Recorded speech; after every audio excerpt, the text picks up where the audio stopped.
नाशिक शहरातील कन्नमवार पुलाखाली गोदावरी नदीच्या पात्रात एका अज्ञात महिलेचा मृतदेह सुटकेसमध्ये आढळून आल्यानं खळबळ उडाली आहे। आज सकाळी नदीपात्रात एक मोठी सुटकेस अडकलेल्या अवस्थेत दिसून आल्यानं नागरिकांना संशय आला।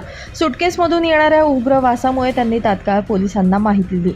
माहिती मिळताच पोलिसांचं पथक घटनास्थळी दाखल झालं। स्थानिक जीवरक्षकांच्या मदतीनं सुटकेस बाहेर काढून उघडण्यात आली असता त्यामध्ये अंदाजे 25 ते 30 वर्षीय महिलेचा मृतदेह आढळला।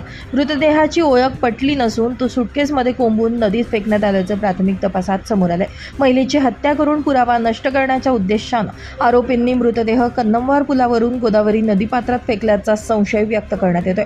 पोलिसांनी परिसरातील सीसीटीव्ही फुटेज तपासण्यास सुरुवात केली असून मृत महिलेची ओळख पटवणं तसंच आरोपींचा शोध घेण्यासाठी तपास सुरू आहे।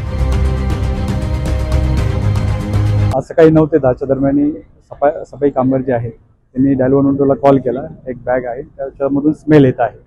त्याच्यातून आमचे बीट मार्शल या ठिकाणी आले। त्यांनी चेक केलं की एक्झॅक्ट काय आहे। त्यांनी पाहिल्यानंतर त्यात मानवी बॉडी असल्याचं त्यांना संशय आला। त्यानंतर आम्ही स्पॉटला आल्यानंतर फॉरेन्सिक टीम डॉग स्क्वॉड यांना पाचारण केलं। बॉडी ओपन केली असता ती सदरची बॉडी ही महिलेची असल्याचं दिसून आलं।